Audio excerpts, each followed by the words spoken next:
Hi friends, welcome to Sam institute daily current affairs. June 18, 2024లో ఉన్న current affairs మనం discuss చేద్దాం. So మరి ఇందులో ఉన్నటువంటి హెడ్లైన్ చూసినట్లయితే, పశ్చిమ బెంగాల్ రాష్ట్రంలో ఘోర రైలు ప్రమాదం జరిగింది జూన్ 17, 2024న. సో మరి కాంచనజంగా అనే ఒక ఎక్స్ప్రెస్ ఒక రైలును గూడ్స్ రైలు ఢీకొనడం జరిగింది అనమాట. ఆ నేపథ్యంలో ఒక న్యూస్ మనకి ఇంపార్టెన్స్గా ఉంది. అండ్ నెక్స్ట్ వచ్చేసి అణ్వాయుధాల పైన, అంటే ఈ న్యూక్లియర్ బాంబ్స్ పైన, ఈ ఆటం బాంబుల పైన, అణుబాంబుల పైన, అణ్వస్త్రాల పైన సిప్రి ఒక నివేదిక ఇవ్వడం జరిగిందనమాట. సో అది ఒక ఇంపార్టెంట్ నివేదిక. అంటే ఏ దేశంలో ఎన్ని అణ్వస్త్రాలు రెడీగా ఉన్నాయి ఒకవేళ యుద్ధ వాతావరణం వచ్చినప్పుడు అన్న విషయం పైన ప్రపంచంలో 9 దేశాలు, ఒక అణ్వస్త్రాలు ఉన్న దేశాలు ఏదైతే 9 కంట్రీస్గా సిప్రి ప్రకటించింది. సో అణ్వాయుధాలపైన సిప్రి నివేదిక పైన మనం డిస్కస్ చేద్దామండి. అండ్ జేక్ సాలివన్, అమెరికా జాతీయ భద్రతా సలహాదారుగా ఉన్నటువంటి జేక్ సాలివన్ భారతదేశ పర్యటనకు రావడం జరిగింది. సో ఈ పర్యటనలో జరిగినటువంటి విశేషాలు ఏంటో చూద్దామండి. నెక్స్ట్ వచ్చేసి మనకి లండన్ కేంద్రంగా సెంట్రల్ బ్యాంక్ అనే ఒక ప్రచురణ సంస్థ వాళ్ళు, ఒక సంబంధించినటువంటి వాళ్ళు ఒక అవార్డు ఇవ్వడం జరిగింది మన రిజర్వ్ బ్యాంక్ ఆఫ్ ఇండియాకు. సో అవార్డు వచ్చేసి ఇక్కడ ఏంటంటే risk manager of the year award 2024. So మనకి risk manager of the year అంటే ఎంతో రిస్క్ చేయడం జరిగింది ఒక రిజర్వ్ బ్యాంక్ ఆఫ్ ఇండియా ఆర్థిక సంబంధించినటువంటి ఒక పురోగమనంలో అని చెప్పేసి ఒక అవార్డు అనమాట అది. అండ్ నెక్స్ట్ వచ్చేసి మనకి మహారాష్ట్ర ఫార్మర్, సో మహారాష్ట్ర రైతు అండ్ ఒక స్టార్టప్ను కూడా నెలకొల్పే వ్యక్తి. సో వారే సిద్ధేష్ సకోర్. సో మనకు న్యూస్లో ఉన్నారు. మరి సిద్ధేష్ సకోర్ ఏ విషయంలో న్యూస్లో ఉన్నారో మనం చూద్దామండి. అండ్ నెక్స్ట్ వచ్చేసి మనకి ఆధ్యాత్మికమైన పుస్తకం మనకి హనుమాన్ చాలీసా. సో తులసీదాస్ గారు రాసినటువంటి పుస్తకం హనుమాన్ చాలీసా. మరి అలాంటి హనుమాన్ చాలీసా పుస్తకాన్ని ఆంగ్లంలో ట్రాన్స్లేట్ చేయడం జరిగిందనమాట. ఇంగ్లీష్లోకి ట్రాన్స్లేట్ చేశారు. సో ఎవరు ట్రాన్స్లేట్ చేశారు అంటే ఏ ప్రచురణ సంస్థ దీన్ని ముందు తీసుకొచ్చింది, ఇలాంటి విశేషాలు చూద్దాం. స్పీకర్ టైగర్ అనే ప్రచురణ సంస్థ ఈ విషయాన్ని ఒక ఆంగ్లంలోకి ట్రాన్స్లేట్ చేయడం జరిగిందనమాట. సో అదొక ఇంపార్టెన్స్గా చూసుకోండి. ఇప్పుడు మనకు ఒక్కొక్క కరెంట్ అఫైర్స్ని హెడ్లైన్స్గా చూద్దామండి. సో పశ్చిమ బెంగాల్ రాష్ట్రంలో ఘోర రైలు ప్రమాదం జరిగింది జూన్ 17, 2024న. సో మరి ఈ ప్రమాదం ఎక్కడ జరిగింది అని చెప్పేసి అంటే ఇది ఒక డార్జిలింగ్ జిల్లాలోని రాంగపాని స్టేషన్ సమీపంలో జరిగిందండి. రాంగపాని స్టేషన్లో జరిగింది. ఈ కాంచనజంగా ఎక్స్ప్రెస్ రైల్ని అంటే ఒక రైల్వే స్టేషన్లో నిలిచింది. ఏది కాంచనజంగా రైల్ ఎక్స్ప్రెస్. దీన్ని గూడ్స్ రైలు ఢీకొనడం జరిగిందనమాట. ఇందులో సుమారుగా 9 మందికి పైగా 9 మంది మరణించడం జరిగింది. మరికొంతమంది హాస్పిటల్లో ఉన్నారు. సో మరి ఇక్కడ అంటే ఈ యొక్క కాంచనజంగా ఎక్స్ప్రెస్ అనేది పశ్చిమ బెంగాల్లోని సియాల్దాహ్ నుండి త్రిపుర రాష్ట్రంలోని అగర్తలాకి బయలుదేరడం జరిగింది. సో మధ్యలోనే ఇలాంటి ప్రమాదం జరిగిందనమాట. సో మరి అంటే యాక్చువల్గా మన భారతదేశం మన భారత రైల్వే సంస్థ, భారత రైల్వే వ్యవస్థలో కవచ్ అనే సిస్టమ్ రావడం జరిగిందండి. అంటే కవచ్ అనే సిస్టమ్ ఏర్పాటు చేసిరనుకోండి రైల్వే పట్టాలపైన, వాటిపైన సేమ్ ఒక రైల్వే ట్రాక్ పైన ఇంకొక రైలు పరిగెడుతున్నప్పుడు కొద్ది దూరంలో ఉండగానే దానికి సిగ్నల్స్ వచ్చి ఆగిపోతాయి అన్నమాట రైళ్ళు. అలాంటి వ్యవస్థ ఉంది కవచ్ వ్యవస్థ.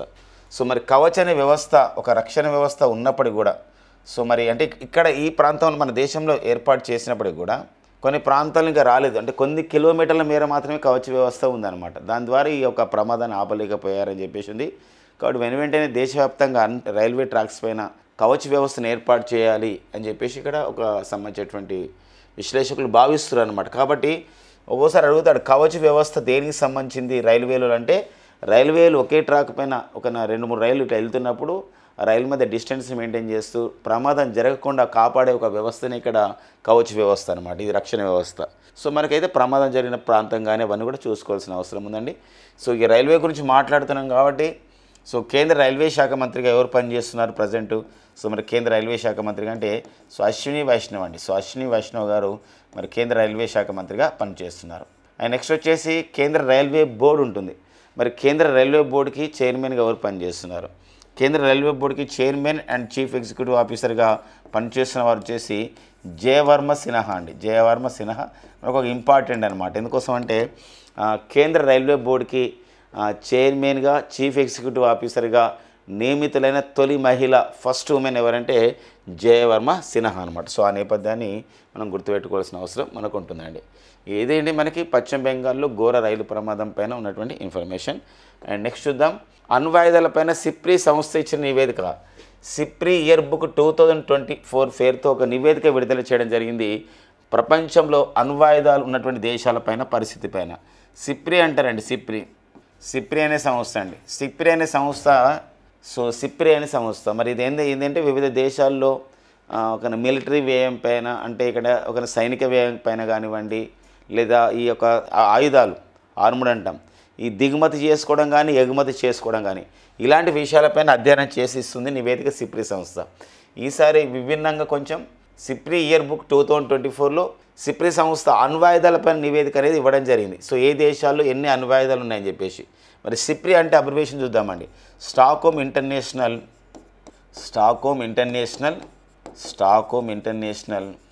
పీస్ రీసెర్చ్ ఇన్స్టిట్యూట్ అని చెప్పేసి అంటామండి. పీస్ రీసెర్చ్ ఇన్స్టిట్యూట్ అని చెప్పేసి అంటాం. పీస్ రీసెర్చ్ ఇన్స్టిట్యూట్ సంస్థ. మరి ఇది ఎక్కడ కలదు అని చెప్పేసి అంటే పేరులోనే ఉంది. ఎక్కడ ఉందంటే స్టాక్హోమ్. అంటే స్టాక్హోమ్ ఎక్కడ ఉంటుందంటే స్వీడన్. అంటే స్వీడన్ రాజధాని వచ్చేసేది స్టాక్హోమ్ ఈ సంస్థ అనమాట. ప్రపంచవ్యాప్తంగా అణ్వాయుధాలపైన కానీ ఇప్పుడు లేకపోతే గతంలో అయితే ఆయుధాల సరఫరా విషయంలో కానివ్వండి, ఏ దేశానికి ఎక్కువ ఆయుధాలు సరఫరా చేస్తుంది, సో ఇలాంటి వాటిపైన మిలిటరీ వ్యయం పైన, సైనిక వ్యయం పైన సో ఈ నివేదికలు ఎక్కువగా ఉంటాయి సిప్రి సంస్థవి. మరి సిప్రి ఇయర్ బుక్ 2024లో 9 అణ్వస్త్ర దేశాల గురించి ఉన్నటువంటి సమాచారం ఇచ్చారు.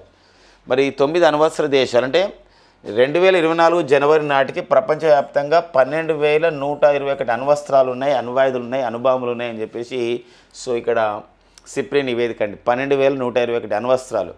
ఇందులో అత్యధికంగా ఎవరి దగ్గర ఉన్నాయి అణ్వాయుధాలు అంటే అమెరికా దగ్గర కాదండి, రష్యా దగ్గర ఉన్నాయండి. రష్యా దగ్గర 5,580 అణ్వాయుధాలు ఉన్నాయి.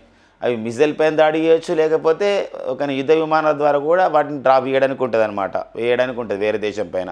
సో అమెరికా దేశం దగ్గర 5,044 అణ్వాయుధాలు ఉన్నాయి. సో మళ్ళీ మనకి బ్రిటన్ దగ్గర 225, ఫ్రాన్స్ దగ్గర 290, చైనా దగ్గర 500 అండి. So Bharat and Pakistan. So మరి ఇక్కడ భారత్ దగ్గర 172 అణ్వాయుధాలు ఉన్నాయి, పాకిస్తాన్ దగ్గర 170, ఉత్తర కొరియా దగ్గర 50 అణ్వాయుధాలు ఉన్నాయి, ఇజ్రాయెల్ దగ్గర 90 అణ్వాయుధాలు ఉన్నాయండి. ఈ 9 అంటే సిప్రి సంస్థ నివేదిక ప్రకారం ప్రపంచంలో 9 దేశాల్లో మరి అణ్వస్త్రాలు ఉన్నాయి, అణ్వాయుధాలు గల దేశాలు వచ్చేసి 9 అని చెప్పేసి ఇక్కడ సిప్రి ఇయర్ బుక్ 2024 ద్వారా తెలియజేస్తుంది అనమాట. ఒక కాన్సెప్ట్ ఆధారంగా అడగవచ్చు. ఎందుకోసం అంటే ప్రజెంట్ మనందరికీ తెలుసు ఫ్రెండ్స్ ఏంటంటే రష్యా ఉక్రెయిన్ మధ్య ఒక రకమైనటువంటి సంబంధాలు మనకు ఉన్నాయి. అంటే క్రైసిస్ నడుస్తూ ఉంది, చాలా సంక్షోభం కాదు, యుద్ధం అనేది కొనసాగుతూ ఉంది. 2022 నుండి యుద్ధం కొనసాగుతుంది. అండ్ నెక్స్ట్ వచ్చేసి ఇక్కడ పాలస్తీనా ఇజ్రాయెల్ మధ్య కూడా అలాంటి సంక్షోభం నడుస్తూ ఉంది. మరి అలాంటి యుద్ధ వాతావరణం నడుస్తుంది. ఈ రెండు దేశాలపైన మనకి ఇంపార్టెంట్గా ఉంటుంది. రష్యా దగ్గర వచ్చేసి ఇప్పుడు అణ్వస్త్రాలు వచ్చేసి 5,580 ఉన్నాయి. అదే ఇజ్రాయెల్ దగ్గర అణ్వాయుధాలు అణ్వస్త్రాలు వచ్చేసి ఇక్కడ 90 ఉన్నాయి అన్నమాట. అంటే వాటిపైన దాడి చేసే అవకాశం ఉంటుంది, జాగ్రత్తగా ఉండడని ఒక రకంగా ఐక్యరాజ్య సమితి లాంటి ఒక ప్రపంచ శాంతిని కాపాడే సంస్థలకి ఇది ఒక హెచ్చరికలాగా చెప్పొచ్చు అనమాట సిప్రి నివేదిక. కాబట్టి ప్రపంచ శాంతిని కాపాడే విషయంలో ఈ దేశాల మధ్య ఒక రకమైన శాంతియుత వాతావరణం నెలకొల్పండి అని చెప్పడం. అందుకే ఈ మధ్య కాలంలో మనం చూసినట్లయితే ఐక్యరాజ్య సమితి భద్రతా మండలి ఒక తీర్మానం చేసింది. ఏంటంటే ఈ పాలస్తీన్లోని ఏదైతే గాజా ప్రాంతం ఉందో గాజా ప్రాంతంలో శాంతియుతంగా అక్కడ ఖచ్చితంగా కాల్పుల విరమణ చేయాల్సిందే అని చెప్పేసి ఇజ్రాయెల్కి ఒక హెచ్చరికని జారీ చేయడం జరిగిందనమాట. సో ఇది ఒక ఇంపార్టెన్స్గా ఈ అణ్వాయుధాలపైన సిప్రి నివేదికలు ఎందుకొని వస్తాయంటే ఇలాంటి వాటిని మనకు అవేర్నెస్ చేయడానికే వస్తాయి. ప్రపంచ శాంతి విషయంలో ఒక అవేర్నెస్ చేయడానికే ఈ యొక్క సిప్రి నివేదిక ఉపయోగపడుతుందని చెప్పొచ్చు. ఇది మొత్తం కూడా ఒక కాన్సెప్ట్ ఆధారితంగా మనం నేర్చుకోవాల్సిన అవసరం ఉంది. ఓకేనా? ఒకవేళ డైరెక్ట్గా ఒక క్వశ్చన్ ఒక సంబంధించినటువంటి అడగవచ్చు, ఒక క్వశ్చన్ చిన్న పాయింట్ లాగా సిప్రి ఇయర్ బుక్ 2024 ప్రకారం అణ్వస్త్ర దేశాలు ఎన్ని అని చెప్పేసి అనవచ్చు. అంటే 9 అణ్వస్త్ర దేశాలు ఉన్నాయని చెప్పేసి మనం చెప్తున్నాం. ఓకేనండి, నెక్స్ట్ చూద్దాం. సో జేక్ సలీవన్ ఈ జేక్ సలీవన్ ఎవరంటే అమెరికా జాతీయ భద్రతా సలహాదారు అండి. ఇప్పుడు మన దేశంలో జాతీయ భద్రతా సలహాదారుగా ఎవరైతే మన అజిత్ దోవల్ ఉన్నారో అదేవిధంగా అమెరికాలో జాతీయ భద్రతా సలహాదారు సో మరి భారత్లో పర్యటిస్తున్నారు అనమాట. ఒక 4 రోజుల పాటు సో మరి భారత్లో పర్యటిస్తున్నారు జూన్లో. సో భారత్లో పర్యటన అనమాట. కాబట్టి భారత్లో పర్యటించినటువంటి ఇలా అడగవచ్చమ్మా, ఎలా అడగవచ్చు అంటే జూన్ 2024లో సో భారత్లో పర్యటించినటువంటి ఒక జేక్ సలీవన్ ఎవరు అని చెప్పేసి అంటే ఇతను అమెరికా జాతీయ భద్రతా సలహాదారు. ఎవరండి? అమెరికా జాతీయ భద్రతా సలహారే సో మరి జేక్ సలీవన్ అని చెప్పేసి మనం గుర్తుపెట్టుకోండి. మరి భారత్లో పర్యటించారు. ఈ పర్యటనలో భాగంగా మరి నరేంద్ర మోడీ, భారత ప్రధాని నరేంద్ర మోడీతో సమావేశం కావడం జరిగింది. అంతేకాకుండా జాతీయ భద్రతా సలహాదారు అయినటువంటి అజిత్ దోవల్తో కూడా వీళ్ళు భేటీ కావడం జరిగిందనమాట. మరి వీరు మాట్లాడుకున్నటువంటి విషయాలు ప్రధానంగా మరి నరేంద్ర మోడీతో మాట్లాడినటువంటి విషయాల్లో చూసినట్లయితే ద్వైపాక్షిక సంబంధాల్లోని క్రిటికల్ అండ్ ఎమర్జింగ్ టెక్నాలజీ అంటే పర్టికులర్గా సెమీకండక్టర్ ఇండస్ట్రీస్ పైన, ఆర్టిఫిషియల్ ఇంటెలిజెన్స్ పైన, టెలికాం రంగం, రక్షణ రంగం అండ్ కీలక ఖనిజాలు అంటాం. ఈ మధ్యకాలంలో క్రిటికల్ మినరల్స్ అని చెప్పేసి అంటాం. ఏవైతే పరిశ్రమలకి ఊతమిచ్చే విధంగా, పరిశ్రమల్లో మరి ఇంపార్టెన్స్ ఉన్నటువంటి ఏవైతే లోహాలు ఉన్నాయో క్రిటికల్ మినరల్స్ అని చెప్పేసి అంటాం, వాటిని ఆ విధంగా వాటిపైన ఎక్స్పోర్ట్స్ ఇంపోర్ట్స్ విషయంలో ఇప్పుడు ఫర్ ఎగ్జాంపుల్ లిథియం ఉంది. ఆ లిథియం అనేది ఒక క్రిటికల్ ఎలిమెంట్గా, క్రిటికల్ ఒక ఖనిజంగా మనం చెప్పుకోవచ్చు మినరల్గా. ఎందుకోసం అంటే ఇప్పుడు మనకు ఈ యొక్క విద్యుత్ వాహనాల తయారీలో కీలకమైంది అనమాట. అంతరిక్ష రంగం పైన కూడా ఎందుకోసం అంటే భారత్, అమెరికా దేశాలండి. భారతదేశం చెందినటువంటి మన ఇస్రో సంస్థ, అమెరికా దేశానికి చెందినటువంటి నాసా సంస్థ, ఈ రెండు సంస్థలు కూడా సంయుక్తంగా మనకి భారత్ అమెరికా దేశాలు సంయుక్తంగా ఒక ప్రాజెక్ట్ చేపట్టాయి. అదేంటంటే నిసార్ అనే ప్రాజెక్ట్ని చేపట్టాయి అంతరిక్ష రంగంలో. నిసార్ అంటే ఇక్కడ అర్థం ఏంటంటే నాసా, ఇస్రో, SAR అంటే ఏంటంటే సింథటిక్ అపర్చర్ రాడార్ అనమాట. సింథటిక్ అపర్చర్ రాడార్ అంటే ఇది ఒక సంబంధించినటువంటి ఒక భూ పరిశీలన ఉపగ్రహంగా మనం చెప్పుకోవచ్చు అనమాట. ఇది మనకు న్యూస్లో ఉందండి. ఇది త్వరలోనే యాక్చువల్లీ నిసార్ ఉపగ్రహం అమెరికాలో తయారైంది, ఇప్పుడు భారత్కు వచ్చింది. ఇప్పుడు మన ఇస్రో దగ్గర దీనిపైన మరింత పరిశోధన చేసి త్వరలోనే సతీష్ ధావన్ స్పేస్ సెంటర్ నుండి ప్రయోగించబోతున్నారు అనమాట. ఇది నిసార్ అంటే మరొకసారి చూద్దండి, NASA ISRO synthetic aperture radar అని చెప్పేసి మనం పిలుస్తామండి. ఓకేనా. ఇలా కాబట్టి ఆ సంబంధించిన విశేషాలపైన మనం చూసుకోవాల్సిన అవసరం ఉంటుందండి. మనకి జేక్ సల్లివన్ అయితే అమెరికా జాతీయ భద్రతా సలహాదారు మన భారత్లో పర్యటించారు జూన్లో. మరి అజిత్ దోవల్ ఎవరంటే మన జాతీయ భద్రతా సలహాదారు అజిత్ దోవల్ ఇటీవల కాలంలో మూడో పర్యాయము అజిత్ దోవల్ నేషనల్ సెక్యూరిటీ అడ్వైజర్గా, జాతీయ భద్రతా సలహాదారుగా వారు నియమితులు కావడం జరిగింది. 2014 నుండి కూడా వీరు జాతీయ భద్రతా సలహాదారుగా కొనసాగుతున్నారు. ఇక నెక్స్ట్ వచ్చేసి మనకి సెంట్రల్ బ్యాంకింగ్ ఈ సంస్థ అండి. సెంట్రల్ బ్యాంకింగ్ అనే సంస్థ ఇది లండన్ కేంద్రంగా, బ్రిటన్లోని లండన్ కేంద్రంగా పనిచేస్తుంది. మరి ఈ సెంట్రల్ బ్యాంకింగ్ సంస్థ చేత 2024 సంవత్సరానికి risk manager of the year award రావడం జరిగింది. గతంలో కూడా మరి ఇదే అంతర్జాతీయ ఒక బ్యాంకింగ్ అసోసియేషన్ చేత governor of the year award పొందడం జరిగింది మన శక్తికాంత్ దాస్, మన Reserve Bank of India governor. ఈ క్రమంలోనే రిజర్వ్ బ్యాంక్ ఆఫ్ ఇండియా అంటే risk manager of the year award 2024ని లండన్లోని సెంట్రల్ బ్యాంకింగ్ చేత ఈ సంస్థ చేత పొందినటువంటి సంస్థ ఏదంటే మన భారతదేశ సంస్థ రిజర్వ్ బ్యాంక్ ఆఫ్ ఇండియా ఈ ఘనతను సాధించడం జరిగింది. ఎందుకోసం అంటే ఈరోజు ఫ్రెండ్స్ మనందరికీ తెలుసు 2023-24 ఈ ఆర్థిక సంవత్సరంలో భారతదేశం సాధించినటువంటి వృద్ధి రేటు, గ్రాస్ డొమెస్టిక్ ప్రొడక్ట్ ఒక సంబంధించినటువంటి ఒక ఎకనామిక్ గ్రోత్ రేటుగా మనకు వృద్ధి రేటుని 8.2% మన ministry of the commerce and industry, కేంద్ర పరిశ్రమలు వాణిజ్య శాఖ ప్రకటించడం జరిగింది. మరి ఇలాంటి ప్రపంచంలో చాలా దేశాల్లో కూడా ఒక ఎకనామిక్ క్రైసిస్, ఒక ఫినాన్స్ క్రైసిస్, ఒక ఆర్థిక సంక్షోభం నడుస్తున్న సందర్భం ఉంది. చాలా కంట్రీస్లో ఇలాంటి సందర్భం ఉన్నప్పుడు కూడా మన భారతదేశం ఇలా ముందుకు వెళ్తుంది, ఒక దూకుడుగా వెళ్తుంది. దీనికి కారణం ఏంది అంటే నిర్ణయాలు తీసుకునే సంస్థనే ఈరోజు ఆర్థికపరమైన మానిటరీ పాలసీస్ అంటాం.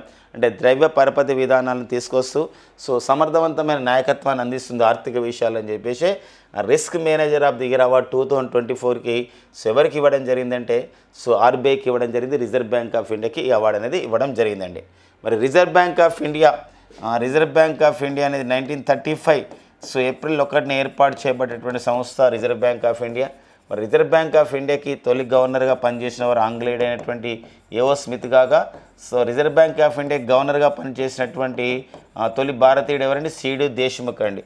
And present reserve Bank of India governor వచ్చేసి ఎవరండి, శక్తికాంత్ దాస్. మరి శక్తికాంత్ దాస్ గారు present reserve Bank of India గవర్నర్గా ఉన్నారు. రిజర్వ్ బ్యాంక్ ఆఫ్ ఇండియాకి శక్తికాంత్ దాస్ గారు ఎన్నో గవర్నర్ అంటే 25వ గవర్నర్. మాజీ IAS అధికారి అండి శక్తికాంత్ దాస్. ఓకేనా. నెక్స్ట్ చూద్దాం సిద్ధేష్ సకూర్ ఎవరండి, సిద్ధేష్ సకూర్. మరి గుర్తుపెట్టుకోండి ఫ్రెండ్స్, ఇక్కడ సిద్ధేష్ సకూర్ ఏంటంటే ప్రాముఖ్యత. సిద్ధేష్ సకూర్ వీరు మహారాష్ట్రకు చెందినవారండి.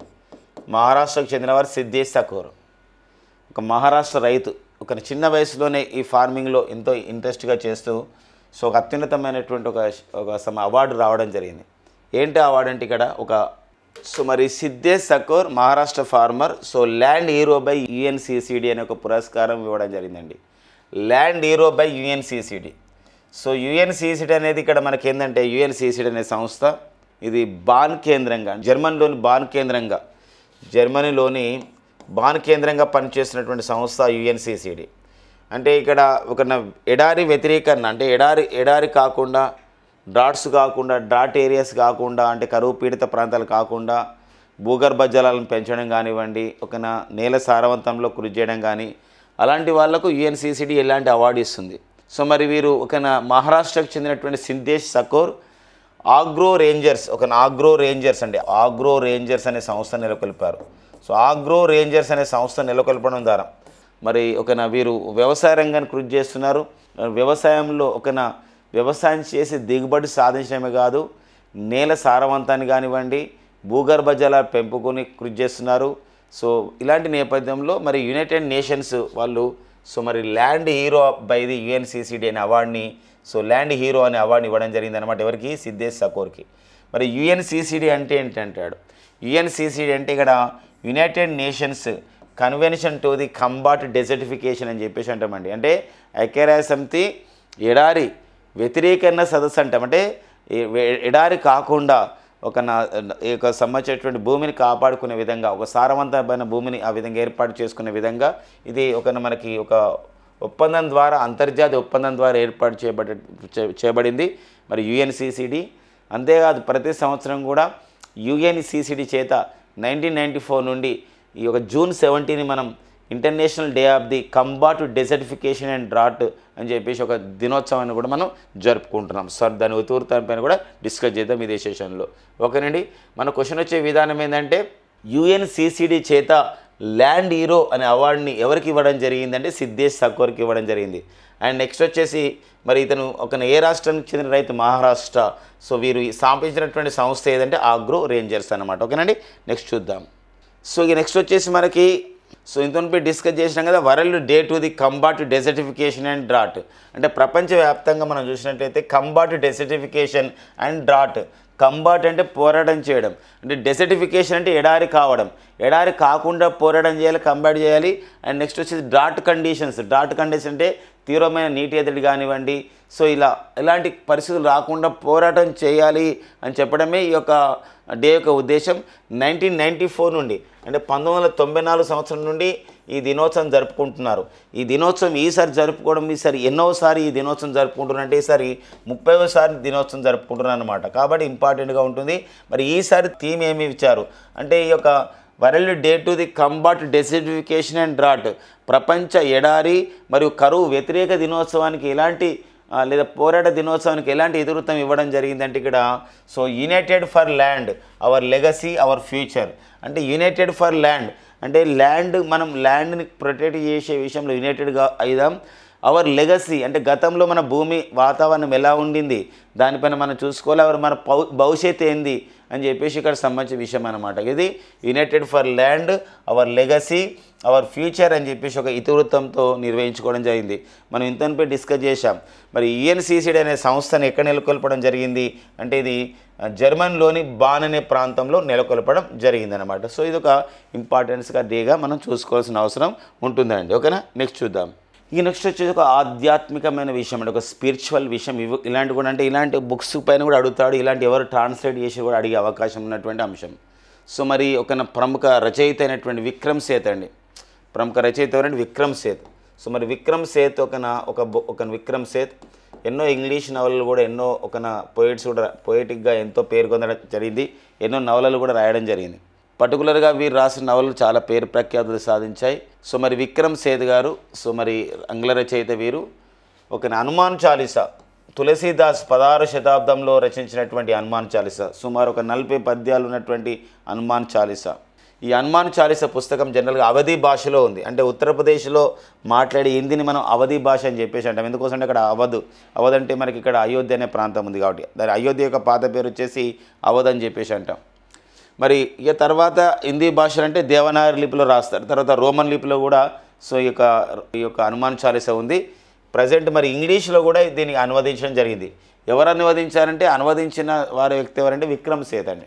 మరి వీరు ఈ యొక్క ఏ సంస్థ ఇది ప్రచురించబోతుంది ఆంగ్లంలోకి అనువదించినటువంటి హనుమాన్ చాలీసా పుస్తకాన్ని ఏ సంస్థ ఒక నా ప్రచురణ సంస్థ, ఏ పబ్లిషింగ్ హౌస్ దీన్ని ప్రచురించబోతుందంటే స్పీకింగ్ టైగర్. మరి గుర్తుపెట్టుకోండి, ఈ యొక్క స్పీకింగ్ టైగర్ ప్రచురణ సంస్థ ప్రచురించే ఈ యొక్క హనుమాన్ చాలీస పుస్తకం అనేది దేవనాగరి లిపిలో ఉంటుంది, అంటే హిందీలో ఉంటుంది, రోమన్ లిపిలో ఉంటుంది, అండ్ ఇంగ్లీష్లో కూడా ఉంటుంది అనమాట. ఇంగ్లీష్ లిపిని ఇంగ్లీష్లో దీన్ని ఎవరు రచించడం జరిగింది, హనుమాన్ చాలీస అంటే అనువదించడం జరిగింది అనమాట. అనువదించారు ట్రాన్స్లేటర్ ఎవరంటే విక్రమ్ సేథ్. విక్రమ్ సేథ్ గురించి మనం చెప్పుకోవాలంటే మన విక్రమ్ సేథ్ చాలా నవలలు కూడా, పర్టికులర్గా 7 నవలలు చాలా ఫేమస్ అండి. ఏ సూటబుల్ బాయ్ అనే ఒక నవల రచయిత Vikram Seth. An Equal Music, The Golden Gate, From Heaven Lake, The Rivered Earth, Summer Requiem and 2 lives.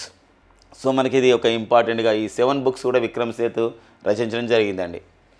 కాబట్టి ఎందుకోసం అంటే ఇక్కడ ఎందుకు ఇంపార్టెంట్గా ఇవ్వాలంటే, ఓకేనా, విక్రమ్ సేథ్ హనుమాన్ చాలీస పుస్తకాన్ని, అందులో ఉన్న 40 పద్యాలని ఇంగ్లీష్లోకి ట్రాన్స్లేట్ చేశారు కాబట్టి ఆయన గతంలో రచనలు కూడా అడిగే అవకాశం ఉంటుంది. అవి మనం గుర్తుపెట్టుకోవాలి. ఓకేనా.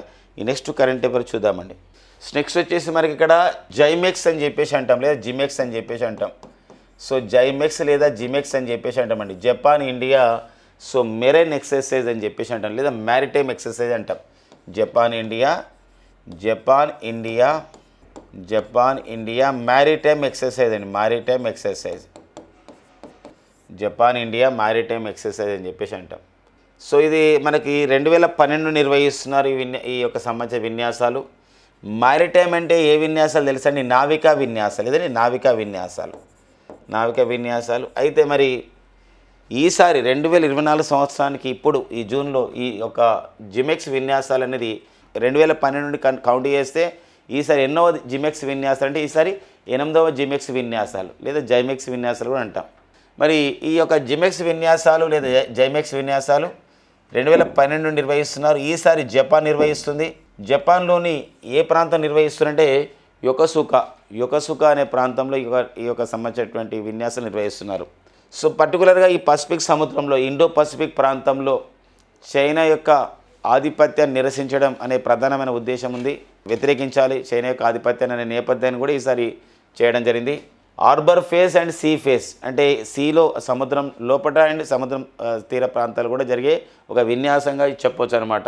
అయితే దీనికి మన భారతదేశం నుండి మరి ఏ నౌక ఇందులో బయలుదేరడం జరిగిందంటే ఐఎన్ఎస్ శివాలిక్ అనే నౌక అండి. ఐఎన్ఎస్ శివాలిక్ అనే ఒక యుద్ధ నౌక ఈ యొక్క విన్యాసాల్లో పాల్గొంటుంది. మరి భారత్ జపాన్ దేశాల మధ్య ఈ యొక్క భారత్ జపాన్ దేశాల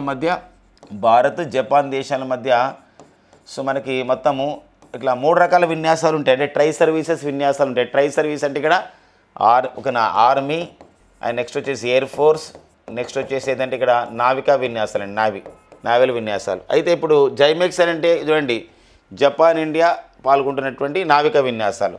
మరి నావల్ విన్యాసాలు, జిమెక్స్ విన్యాసాలు. ధర్మగార్డియన్ విన్యాసాలు అనేది సైనిక విన్యాసాలు అండి, ఆర్మీ విన్యాసాలు.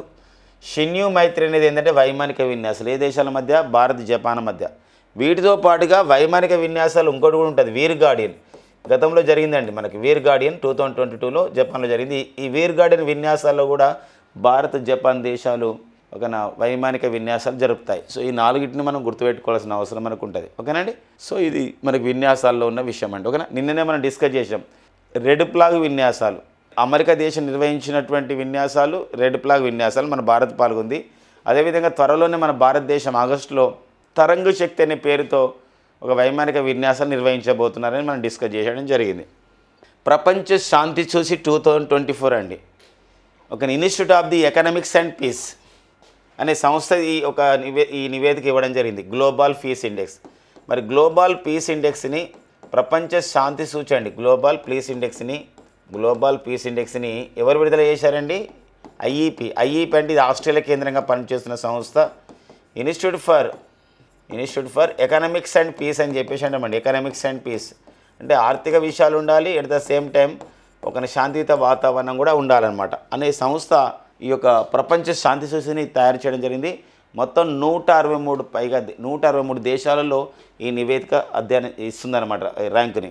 అంటే సైనిక వ్యయం చేయడం కానివ్వండి, సంక్షోభ విషయాలు కానివ్వండి, భద్రతా అంశాలను తీసుకోవడం కానివ్వండి, ఇలా కొన్ని పారామీటర్స్ ఆధారంగా తీసుకున్నట్లయితే 163 దేశాల్లో చూసినట్లయితే మరి ప్రపంచంలో అత్యంత శాంతియుత దేశాలు టాప్ 5లో ఏం నిలిచాయంటే ఐస్లాండ్ మొదటి స్థానం నిలవగా, ఐర్లాండ్ రెండవ స్థానం నిలవగా, ఆస్ట్రియా మూడవ స్థానం, న్యూజిలాండ్ నాలుగవ స్థానం అండ్ సింగపూర్ 5వ స్థానంలో నిలవడం జరిగిందనమాట. సో మరి ప్రపంచ శాంతి సూచి 2024లో మొదటి 5 స్థానాల్లో నిలిచిన దేశాలు ఏమంటే ఇక్కడ ఐస్లాండ్, ఐర్లాండ్, ఆస్ట్రియా. 4-5 స్థానాల్లో న్యూజిలాండ్, సింగపూర్ ఉంది. మన భారతదేశం యొక్క స్థానం ఎంతంటే 116వ స్థానం అండి. స్కోర్ వచ్చేసి 2.319 స్కోర్ సాధించడం జరిగింది. అండ్ గతంలో అంటే 2023 సంవత్సరంలో మనకి ఇక్కడ ప్రపంచ శాంతి సూచిలో భారతదేశం యొక్క స్థానం వచ్చేసి 126 కాగా ఈసారి 116 అంటే కొంచెం మెరుగైనటువంటి స్థానాన్ని సంపాదించినాం అని చెప్పొచ్చు. ఎందుకోసం అంటే 10 స్థానాలు మనం తగ్గినాం అంటే ఏంటంటే మెరుగైన ర్యాంక్ పెరిగితే ఏంటంటే మనకి సో ర్యాంక్ పెరుగుతూ ఉంటే దీని యొక్క వాల్యూ తగ్గుతుంటుంది అనమాట. అలాంటి పరిస్థితుల్లో ఇప్పుడు మనం ఒక శాంతిలో కొంచెం మెరుగుదల సాధించినామని చెప్పొచ్చు అనమాట. మరి ఈ యొక్క మొత్తంలో మన ప్రపంచంలో అత్యంత శాంతియుతమైనటువంటి ఖండం ఏంది అన్నప్పుడు ఒక ప్రాంతంగా ఈ యొక్క institute of the economic space వాళ్ళు ప్రకటించారు ఏంటంటే ఐరోపా అత్యంత శాంతియుత ప్రాంతంగా చెప్పడం జరిగిందనమాట ఈ యొక్క నివేదిక ద్వారా. సో ఇక మన భారత్ యొక్క పొరుగు దేశాలు మనం చూసినట్లయితే సో మయన్మార్ 148వ స్థానం ఉంది ఈ యొక్క శాంతి సూచీలో. పాకిస్తాన్ 140వ స్థానం ఉంది. భూటాన్ 21వ స్థానం. అంటే మన భారత్ కన్నా మెరుగైన స్థితిలో ఉన్నాయి. ఏవి? Bhutan 21, Nepal 80 and China 88 and Bangladesh 93, Sri Lanka 100. But Bharat కన్నా ఎక్కువగా ఉంది ర్యాంకులు ఏంటంటే మయన్మార్ అండ్ పాకిస్తాన్ దేశాలు. సో ఆ సంబంధించిన ఒక్కొక్కసారి ఏంటంటే మన భారత్ యొక్క పొరుగు దేశాలు ఉన్నటువంటి ర్యాంకులను కూడా కంపేర్ చేస్తూ ప్రపంచ శాంతి సూచిలో మనకు అడుగుతున్న నేపథ్యం మనకు ఉంటుంది. నివేదిక ఎవరిచ్చారు, ఏ అంశాల ఆధారంగా తయారు చేశారు, టాప్లో ఎవరున్నాయి, చివరిగా ఉంది. మరి 116 స్థానం భారత్ స్థానం అయితే, మనకి మొదటి స్థానం ఐస్లాండ్ అయితే, మరి చివరి స్థానం 123వ స్థానం ఏదంటే యమన్ దేశం అండి. యమన్ దేశం ప్రపంచ శాంతి సూచిలో చివరి స్థానంలో నిలవడం జరిగిందన్నమాట. ఓకేనా, నెక్స్ట్ చూద్దామండి. సో నెక్స్ట్ వచ్చేసి మనకు బయో ఇంటర్నేషనల్ కన్వెన్షన్ అండి. సో మరి శాన్ డియాగో అనే ప్రాంతంలో జరిగిందండి బయో ఇంటర్నేషనల్ కన్వెన్షన్. అంటే ప్రపంచంలో ఉన్నటువంటి పర్టికులర్గా వివిధ దేశాలకు చెందినటువంటి ఔషధ పరిశ్రమలు అంటే ఫార్మాస్యూటికల్ కంపెనీస్ వాళ్ళు ఈ యొక్క బయో ఇంటర్నేషనల్ కన్వెన్షన్ నిర్వహించుకోవడం జరిగింది జూన్ 2024లో. అయితే మరి ఈ ఔషధ పరిశ్రమలకు కావాల్సినటువంటి ముడిసరుకు కానివ్వండి, లేకపోతే కొన్ని పేటెంట్ విషయాలు కానివ్వండి, ఔషధాల విషయాలపైన కానివ్వండి సమాచారాన్ని ఇచ్చిపుచ్చుకోవడానికి ఈ యొక్క బయో ఇంటర్నేషనల్ కన్వెన్షన్లోనే బయో ఫార్మాస్యూటికల్ కూటమి ఒక అలయన్స్ ఏర్పాటు చేయడం జరిగింది. అందులో భారత్, జపాన్, దక్షిణ కొరియా, అమెరికా, యూరోపియన్ యూనియన్ ఉండడం జరిగింది. వెరీ వెరీ ఇంపార్టెంట్గా అడుగుతాడు.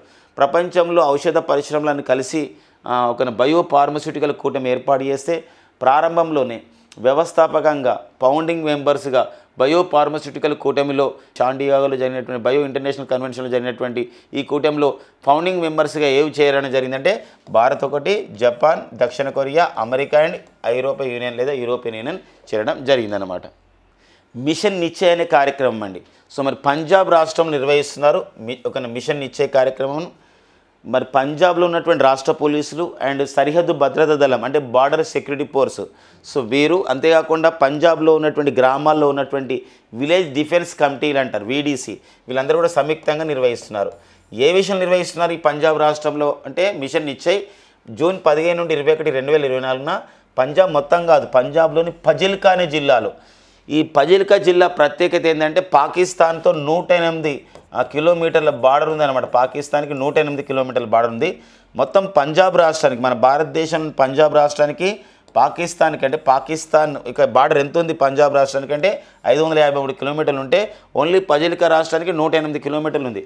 అయితే మన నిఘా బృందం అక్కడ కనిపెట్టిందనమాట, నిఘా ఇంటెలిజెన్స్ ఏమంటే ఈ పంజాబ్లోని ఫజిల్కా ప్రాంతానికి ఈ యొక్క డ్రగ్స్ అనేది, మాదక ద్రవ్యాలు అనేది సో పాకిస్తాన్ అలాంటి బార్డర్ నుండి వస్తున్నాయి కాబట్టి ఈ బార్డర్ సెక్యూరిటీ ఫోర్స్ వాళ్ళు, విలేజ్ డిఫెన్స్ కమిటీ వాళ్ళు అండ్ నెక్స్ట్ వచ్చి మన పంజాబ్ పోలీసు వాళ్ళు సంయుక్తంగా ఈ ఫజిల్కా జిల్లాలోని ప్రతి గ్రామాన్ని విజిట్ చేసి అక్కడ ఉన్నటువంటి ఈ యొక్క గంజాయిని లేకపోతే పర్టికులర్గా మాదక ద్రవ్యాల నిర్మూలన గురించి కృషి చేయాలి.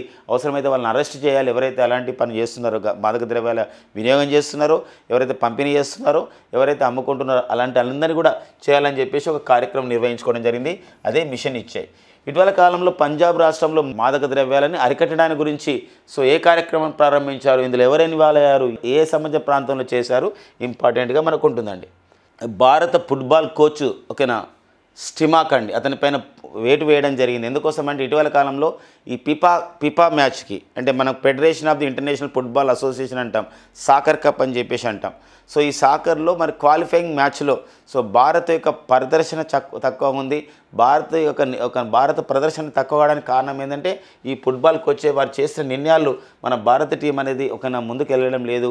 కాబట్టి మన అఖిల భారత ఫుట్బాల్ సమాఖ్య అంటే all India football federation, all India football association వాళ్ళు ఒక నిర్ణయం తీసుకున్నారు. భారత సీనియర్ ఫుట్బాల్ టీం కోచ్ అయినటువంటి ఇగర్ స్టిమాక్ పై అతన్ని వేటు వేయడం జరిగింది. అంటే వేటు వేయడం అంటే అతను తొలగించడం జరిగిందనమాట. కాబట్టి అతను ఇప్పుడు పదవికి రాజీనామా చేసి బాధ్యతల నుండి ఆ విధంగా తప్పుకోవాల్సిన అవసరం ఉంటుందన్నమాట. ఇందులో ఆల్ ఇండియా ఫుట్బాల్ అసోసియేషన్ అతను ముందుగానే తొలగించింది కాబట్టి ఒక 3 కోట్ల రూపాయలు అదనంగా అతనికి ఇవ్వాల్సిన అవసరం ఉంటుందన్నమాట. ఎందుకోసం అంటే సో ముందుగా తొలగించింది కాబట్టి ఇతను ఇటీవల కాలంలో అఖిల భారత ఫుట్బాల్ సమైక్య నిర్ణయం చేత భారత ఫుట్బాల్ కోచ్ పదవి నుండి వైదొలిగిన వ్యక్తి ఎవరన్నప్పుడు ఇగర్ స్టిమాక్ అండి. స్పోర్ట్స్ అప్డేట్లో ఇంపార్టెంట్గా ఉంటుంది. ఇక గ్రెచెన్ వాల్డ్ అండి. మరి గ్రెచెన్ వాల్డ్ ఒక ప్రపంచ రికార్డు సాధించడం జరిగింది. ఎవరు వీరు అంటే వీరు ఒక మహిళల స్విమ్మింగ్ క్రీడాకారిణి. సో మనకి ఇక్కడ ఎవరంటే గ్రెచెన్ వాల్డ్. మరి గ్రెచెన్ వాల్డ్ 100 మీటర్ల బటర్ఫ్లై సెమీస్లో అమెరికాలో జరిగినటువంటి 100 మీటర్ల బటర్ఫ్లై సెమీస్ అంటాం. మనకు స్విమ్మింగ్లో బటర్ఫ్లై స్ట్రోక్ అని ఒక సంబంధించినటువంటి విభాగం ఉంటుంది. ఈ బటర్ఫ్లై సెమీస్లో 55.18 సెకండ్లలోనే 100 మీటర్ల గమ్యాన్ని చేరడం జరిగింది. గతంలో 2016 సంవత్సరంలో బ్రెజిల్లో జరిగినటువంటి రియో డి జనీరో ఒలింపిక్స్లో స్వీడన్ దేశం చెందినటువంటి సారా 55.48 సెకండ్లలో ఈ 100 మీటర్ల బటర్ఫ్లై సంబంధించినటువంటి పోటీని స్విమ్మింగ్లో అధిగమిస్తే ఇప్పుడు ఆ రికార్డు ఎంత చూడండి 55.18 సెకండ్లలోనే సాధించిందనమాట. అంటే జస్ట్ 0.40 సెకండ్లు తక్కువ అన్నమాట. ఎవరి యొక్క రికార్డు? ఈ యొక్క గ్రెచెన్ వాల్డ్ రికార్డ్ అనమాట. సో ఇది గ్రెచెన్ వాల్డ్ ఏ క్రీడాకారిని ఏ రికార్డు సాధించింది మనకి ఇంపార్టెంట్గా ఉంటుందండి. ఫ్రెండ్స్ ఇవ్వండి మనకి June 18, 2024 current affairs. Thank you friends and all the best.